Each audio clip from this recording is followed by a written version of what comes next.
Big boss Malayalam season 7 12ാമത്തെ ആഴ്ച കഴിയുകയാണ്. ആരാണ് പുറത്തേക്ക് പോകുന്നറിയാൻ പ്രേക്ഷകരൊക്കെ കാത്തിരിക്കുകയാണ്. ഈ ഒരാഴ്ചത്തെ നോമിനേഷനിലുള്ള നമ്മുടെ ഷാനവാസും അതുപോലെ ആദിലയും ഒഴിച്ച് ബാക്കി എല്ലാ കണ്ടസ്റ്റൻസും തന്നെ ഈ ഒരാഴ്ച നോമിനേഷൻസിൽ വന്നിട്ടുണ്ട്. നമ്മുടെ സാബുമാൻ, നൂറ, അക്ബർ, നെവിൻ, അനീഷ്, ആര്യൻ, അനിമോള് 7 കണ്ടസ്റ്റൻസ് ആണ് നോമിനേഷൻസിൽ നിലവിൽ നിൽക്കുന്നത്. ഇവരിൽ പുറത്തേക്ക് ആര് എന്നുള്ള ഒരു ചോദ്യത്തിന് ഈ ഒരാഴ്ച ഒരു കൺഫ്യൂഷൻ സ്റ്റേജ് ആണ് നിലവിൽ നിൽക്കുന്നത്. കാരണം ഞാൻ ഈ വീഡിയോ ഇടുന്ന സമയത്ത് ഇതുവരെയും ഷാനവാസ് ഹോസ്പിറ്റലൈസ് ആയിട്ട് തിരിച്ചു വന്നിട്ടില്ല. ഇൻ കേസ് വരാൻ സാധിക്കാതെ വരികയോ വന്നിട്ടാണെങ്കിൽ പോലും ഹെൽത്ത് ഇഷ്യൂസിന്റെ പേരിൽ കണ്ടിന്യൂ ചെയ്യാൻ സാധിക്കാത്ത ഒരു സാഹചര്യം ഉണ്ടാകുകയാണെന്നുണ്ടെങ്കിൽ ചിലപ്പം ഈ ഒരാഴ്ച എവിഷൻ ഫ്രീ ആകാനും അതുപോലെ തന്നെ നമ്മുടെ നെവിനുമായിട്ടുള്ള ഒരു ഇഷ്യൂയിൽ നെവിനെ ഇനി ബിഗ് ബോസ് പുറത്താക്കുമോ എന്നതിനെ പറ്റിയും ഇതുവരെയും ഒരു കൺഫർമേഷനും കിട്ടിയിട്ടില്ല. അതുകൊണ്ട് തന്നെ ഈ ഒരാഴ്ചത്തെ എവിക്ഷന്റെ കാര്യത്തിൽ നിലവിൽ ഒരു കൺഫ്യൂഷൻ സ്റ്റേജിൽ തന്നെയാണ് നിൽക്കുന്നത്.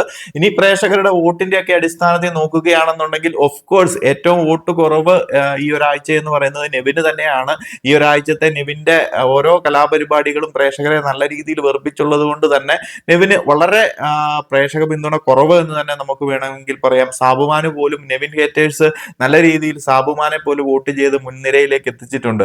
ഈ ഒരാഴ്ച എന്ന് പറയുമ്പോൾ അനിമോള് അതുപോലെ തന്നെ അനീഷ്, നൂറ എന്നിവരൊക്കെ നല്ല രീതിയിൽ പ്രേക്ഷക പിന്തുണയിൽ മുൻപിൽ തന്നെ എന്ന് പറയാം. ഒരു പരിധിവരെ സേഫ് സോൺ എന്ന് വേണമെന്നുണ്ടെങ്കിൽ പറയാം. പിന്നെ നെവിൻ, അക്ബർ എന്നിവർക്ക് വോട്ട് കുറവാണെന്നുണ്ടെങ്കിൽ പോലും നെവിന്റെ അത്രയും വോട്ട് കുറവൊന്നും വരുന്നില്ല. നെവിനാണ് പ്രേക്ഷക പിന്തുണ നല്ല രീതിയിൽ കുറവ് വരുന്നത്. പിന്നീടുള്ളത് സാബുമാനാണ്. സാബുമാനും നെവിനുമാണ് നമുക്ക് ഈ ഒരാഴ്ച ഒരു ഡേഞ്ചറസ് സോണിൽ എന്ന് പറയാൻ സാധിക്കുന്നത്. ബട്ട് നെവിന്റെ കേസ് മാത്രം എടുത്താൽ മതിയാവും. കാരണം സാബുമാന് പോലും ഒരു പരിധിവരെ വോട്ട് കിട്ടുന്നുണ്ട്. നെവിനാണ് തീർത്തും വോട്ടില്ലാതെ വരുന്നത്. ഈ ഒരു 12ാമത്തെ ആഴ്ച ബിഗ് ബോസ് മലയാളം സീസൺ 7 ഒരു എവിക്ഷൻ പ്രോസസ് നടക്കുകയാണെന്നുണ്ടെങ്കിൽ പ്രേക്ഷകരുടെ വോട്ടിന്റെ അടിസ്ഥാനത്തിൽ നെവിൻ പുറത്തേക്ക് പോകാനാണ് മോസ്റ്റ് പ്രോബബിളി സാധ്യതകൾ കൂടുതൽ. നിങ്ങളുടെ പ്രേക്ഷകരുടെ അഭിപ്രായത്തിൽ ആരാണ് പുറത്തേക്ക് പോകേണ്ടത്, ആരായിരിക്കും പുറത്തേക്ക് പോകുന്നത് എന്നൊക്കെ ഒന്ന് കമന്റ് ആയിട്ട് അറിയിക്കുക. അപ്പോൾ കൂടുതൽ അപ്ഡേറ്റുകളുമായി മറ്റൊരു വീഡിയോയിൽ കാണാം.